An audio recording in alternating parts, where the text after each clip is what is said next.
నమస్కారం అండి. నేను మీ నడ్డు రవికుమార్ని.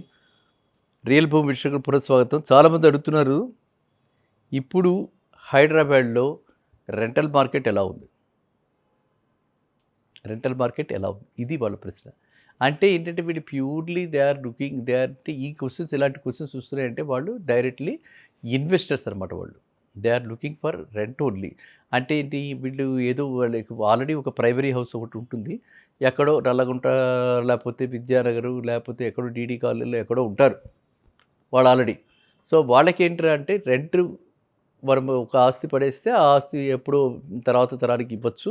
వీళ్ళు ఆ సంపద మీద నుంచి వచ్చే రిటర్న్ వీళ్ళు ఎంజాయ్ చేయొచ్చు. అలా ఒక గేటెడ్ కమ్యూనిటీలో పెడితే ప్రొటెక్షన్ కూడా ఉంటుంది. వీళ్ళకి అంతా కూడా రెంట్ మాత్రం ప్రాంప్ట్‌గా వస్తూ ఉంటుంది. ఇలాంటి టైప్ ఆఫ్ వాళ్ళు మాత్రమే ఇలాంటి క్వెషన్స్ అడుగుతుంటారు.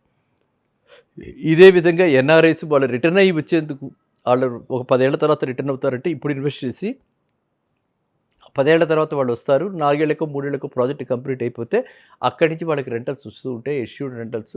అది ఒక మంచి కమ్యూనిటీలో అయితే వాళ్ళు కూడా అడుగుండొచ్చు. సో దీని మీద మనం చర్చిద్దాం. ఏంటంటే రెంటల్ వాల్యూస్ హైదరాబాద్‌లో మళ్ళీ ఇప్పుడు వర్క్ ఫ్రమ్ హోమ్ కాన్సెప్ట్ నుంచి బ్యాక్ టు వర్క్ అంటే 5 రోజులు రమ్మని చెప్పి అడగటం జరుగుతోంది.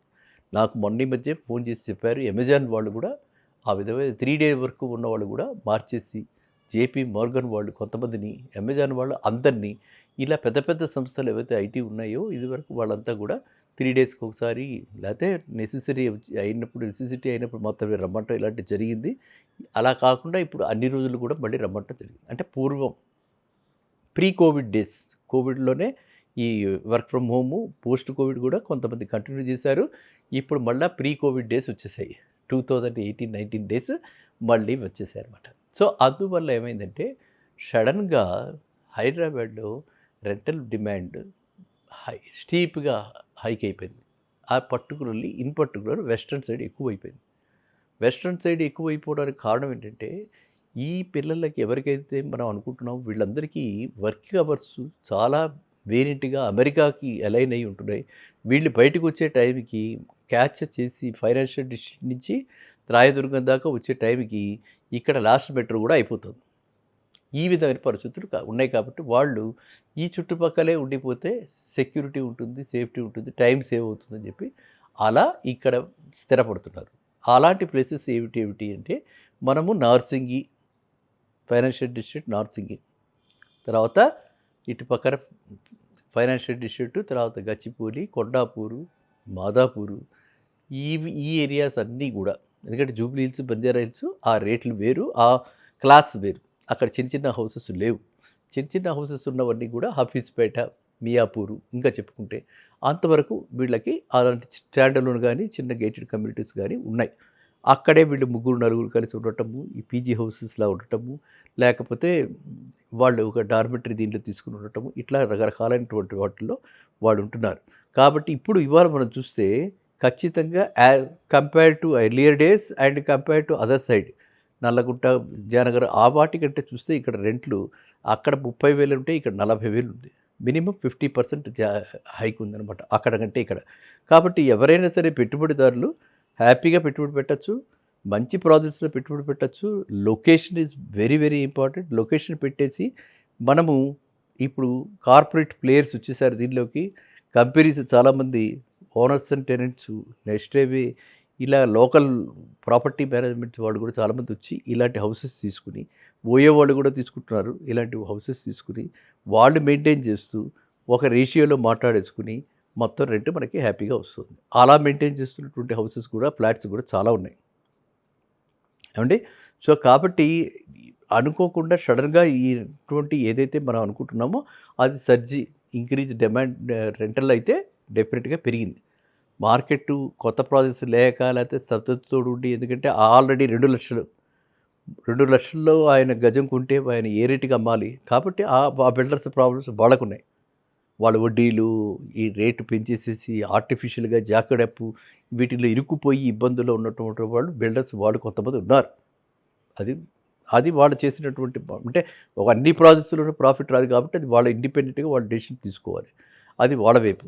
కానీ ఇటువైపు మన పిల్లలకి మాత్రం చూస్తే ఇవాళ ఇలాంటి అవసరాలు ఉన్నాయి కాబట్టి వాళ్ళంతా ఇటు సెటిల్ అవుతున్నారు కాబట్టి ఈ అడిగిన ఇన్వెస్టర్స్‌కి నా సలహా ఏంటంటే మీరు డెఫినిట్‌గా ఇన్వెస్ట్ చేయండి. ఎక్కడైనా సరే చక్కటి ఆపర్చునిటీ ప్రైస్ మీకు కనిపిస్తుంది అనంటే ఇన్వెస్ట్ చేస్తే రెంటల్ వాల్యూ మాత్రం మీకు ఖచ్చితంగా లక్షకి లక్ష అంటే ₹1,00,00,000 పెడితే ఎట్టి పరిస్థితుల్లోనూ అటువైపు 25,000 వస్తే ఇక్కడ 35,000, 30,000 మాత్రం ఖచ్చితంగా వస్తుంది ఈ ఏరియాస్‌లో. అండ్ మీరు గనక కాస్త ఇంట్రెస్ట్ తీసుకొని కాస్త ఫర్నిష్ చేసి కాస్త దానికి ఇంకాస్త ఇచ్చేస్తే ఇంకా ఎక్కువ రెంటల్ వాల్యూ వస్తుంది. అర్థమైందా? మీరు గనక సొంతగా మేనేజ్ చేసుకోగలిగితే మీరు వెళ్ళి తిరగగలము. ఓకే. టైం మనకు కూడా ఒక ఎంగేజ్‌మెంట్ ఉంటుంది అని ప్రాపర్టీ మేనేజర్ లాగా మీరే దాన్ని ప్రాపర్టీ చేసుకొని 3 బెడ్‌రూమ్ అంటే ఆరుగురికిచ్చి దాన్ని మేనేజ్ చేసుకోగలము. అలా మీరు చేసుకోగలిగి బెడ్ వైస్ సంపాదించుకోగలరంటే ఇది ఒక ఇన్‌కమ్ స్ట్రీమ్‌గా తయారవుతుంది. అర్థమైందండి? ఏం చేస్తారు? ఇన్‌కమ్ స్ట్రీమ్‌గా కూడా జనరేట్ చేసుకోవచ్చు. సో, అందువల్ల ఏంటంటే మనము ఎవరి అవసరాల బట్టి వాళ్ళు నిర్ణయాలు తీసుకోవాలి. అందరికీ ఒకటే పెట్టేయండి, ఇన్వెస్ట్ చేయండి అని చెప్పలేవు. వాళ్ళు వాళ్ళ నిర్ణయం తీసుకునేటప్పుడు ఫ్యామిలీ మెంబర్స్ అందరూ కూడుకొని, వాళ్ళ ఫ్రెండ్స్, వెల్ విషర్స్‌తోటి కూడుకొని ఇది నా ఐడియా, ఇది ఈ ప్రకారంగా వెళ్తానని చెప్పి అనుకుని అప్పుడు ఇన్వెస్ట్ చేస్తే రేపొద్దున there won't be any regrets.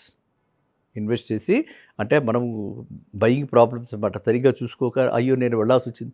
అంటే అప్పుడు ప్రాబ్లమ్ మనం ఫేస్ చేసిన వాళ్ళవుతాం. కాబట్టి ఆ జాగ్రత్తలు కూడా మీరు ముందు నుంచి ఆలోచించుకొని ఈ విధంగా పెట్టుకుంటే ఖచ్చితంగా మంచి ప్రాపర్టీ అయినప్పుడు రీసేల్ వాల్యూ కూడా బావుంటుంది. లిక్విడిటీ ప్రాబ్లమ్ లేకుండా ఎప్పుడు అవసరమైతే అప్పుడు అమ్మటానికి కూడా అమ్ముకుని ఇక్కడి నుంచి వేరే దగ్గరికి రీలొకేట్ అయిపోవడానికి, అమ్మేసేసి ఈ డబ్బుని మళ్ళా పిల్లలకో ఎవరికో ఇవ్వాలంటే వాళ్ళకి ఇచ్చేయడానికి కూడా ఇలాంటి ప్లేసెస్‌లో ఇన్వెస్ట్ చేస్తే వెస్ట్ సైడు ఇలాంటి ప్లేసెస్‌లో ఇన్వెస్ట్ చేస్తే మీకు అలాంటి అవకాశాలన్నీ కూడా భవిష్యత్తులో ఎప్పుడు ఏ అవసరమైనా కూడా ఇవి ఆదుకోవడానికి మీకు ఈ ఆస్తులు మీకుంటాయి. కాబట్టి ఇన్ని యాంగిల్స్‌లో ఆలోచించి డెఫినిట్‌గా రెంటల్ మార్కెట్టు ఇప్పుడు ప్రస్తుతం వెస్ట్ హైదరాబాద్‌లో గచ్చిబౌలి, కాకాపేట సెంట్రిక్‌గా చాలా బాగుంది. ఓకేనండి. మళ్ళీ కలుద్దాం నెక్స్ట్ వీడియోలో.